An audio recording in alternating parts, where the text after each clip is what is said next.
So I just got out of the woods and harvested about 4 cups of redbud flowers. These are eastern redbud flowers.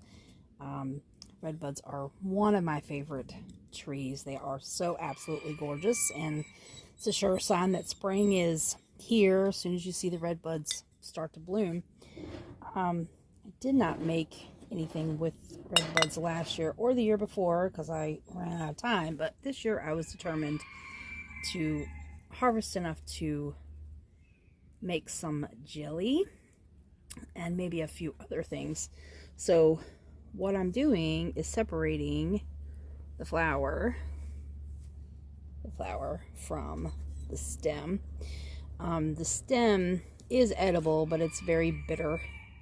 So I'll just pop the stem off and pop that in a little container and put the flower separate. This also gives me a chance to make sure there's no bugs crawling around on any of this, which I'm sure there isn't, but you never know. I mean, they are wild flowers. But they grow, really cool thing about the way redbuds grow is this little cluster right here grows straight out of the branches or the trunk of the tree. And they flower and bloom before they put on their leaves, which is really, really cool. They are actually part of the pea family, if I'm not mistaken. But there's so many things you can do with these as far as medicinally. Redbuds were used a lot in Native American culture. There's some folklore about redbuds that they were originally they're in some places called the Judas tree. Originally they were supposedly white blooms, and when Judas betrayed Jesus or God, anyways, I don't want to get into all of that, but there's some folklore around that. I don't know how much of that I believe, but anyways, they grow straight out of the tree from this little part right here. And the stems, I think I'm going to end up making like a salve or something out of the stems because they are antimicrobial, and I do have I just got some more beeswax I wanted to do something with, so I'll probably mix these stems up with some other things I have, maybe make a salve or something. But I just wanted to share with you, if you've never had, you can actually eat these straight exactly the way that they are. You can pickle the unopened flower buds, and I've not ever personally had them. Freya, that's enough. I've not ever personally had them, but supposedly the pickled flower buds taste a lot like capers. A lot of folks, especially in like fine dining, you can find the flowers on like salads, and they add a little bit of a crunch. Raw, they have of course they have a floral taste, but they have a little bit of a almost oniony type taste. But of course I'm going to make jelly out of these, and they are going to, obviously you're not going to get that oniony taste. It's going to be just a sweet floral. But you can dry them and make a tea. You know, there's so many cool things that you can do with redbuds, and pretty much any variety of redbud will work for this. Now, the biggest caveat to that is, obviously you do not want to harvest, Freya, that's enough. You do not want to harvest for eating or drinking anything that's grown like along the highways. Let me pause for just a second. I need to figure out why she's whining. I'll be right back. All right, let's try this again.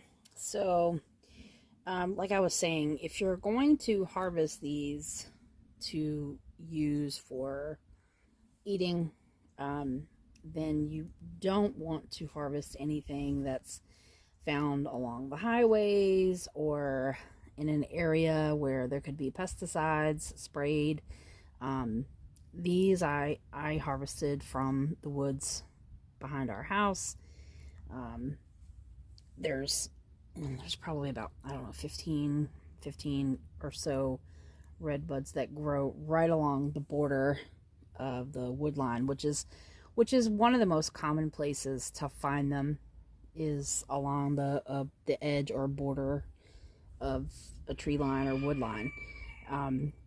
You don't want to harvest the ones along the highway for using to eat, because of all of the exhaust fumes. Like, you don't want to ingest that. That's no bueno. But some of the things you can do with red buds, you can eat them raw, exactly the way they are.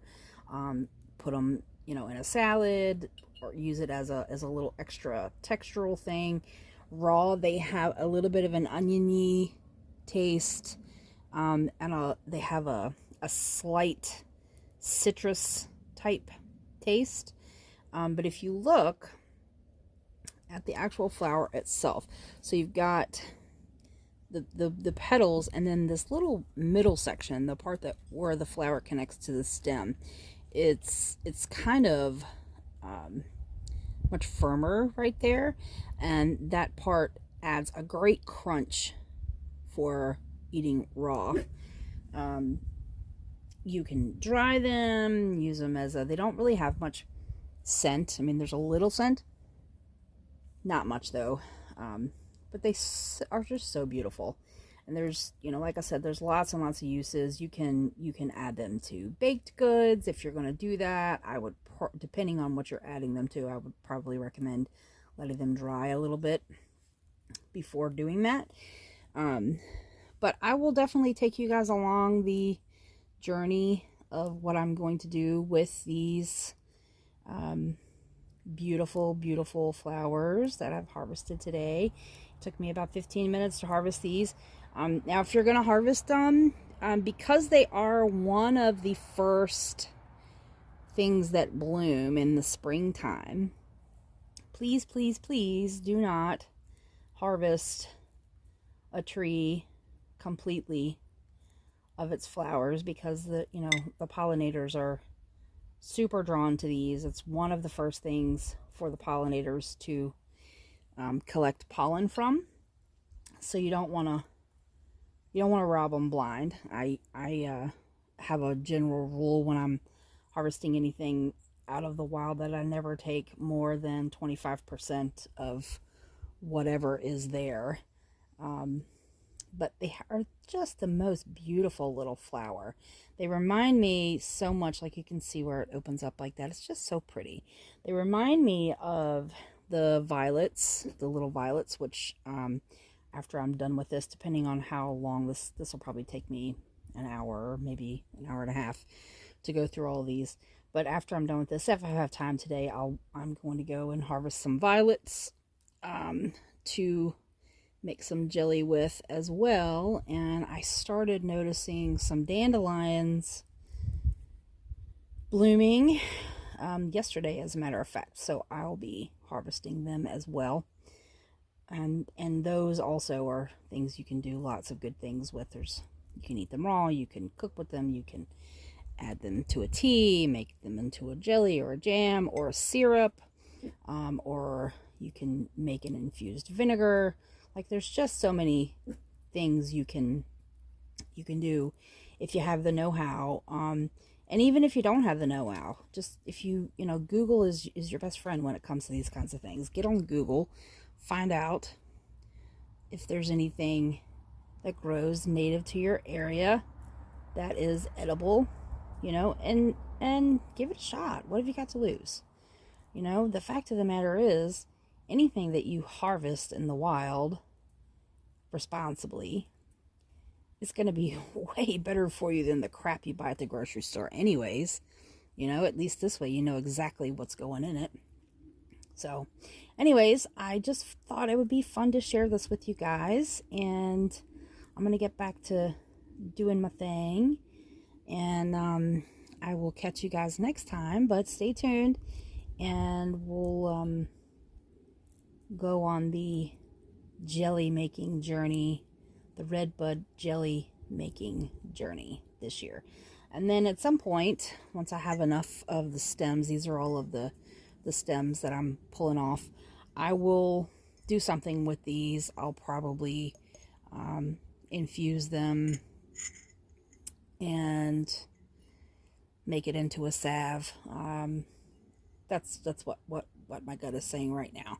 But they're loaded with vitamin C. The stems and the petals are loaded with vitamin C. They're also antibacterial, and they have lots of great health benefits. I'm not a doctor though, so I'm not making any medical claims or anything. But anyways, yeah, look how pretty that is. Isn't that the most beautiful beautiful color? So when I go to steep this to turn this into a jelly, what I'll do is rinse everything off really well, and I will add the petals to some boiling water, and I'll add a little bit of lemon juice just to kind of bring out some of the flavors. They do have a slight citrusy flavor to them. So yeah, it'll be exciting, and hopefully you learned a little bit, and if you didn't, sorry, hopefully you were entertained. But hope you're having a great, awesome, fantastic spring so far. We're less than a week into spring, and so far it's been totally kick-ass on our end. So get outside, get dirty, have fun. Catch you on the flip side. Bye.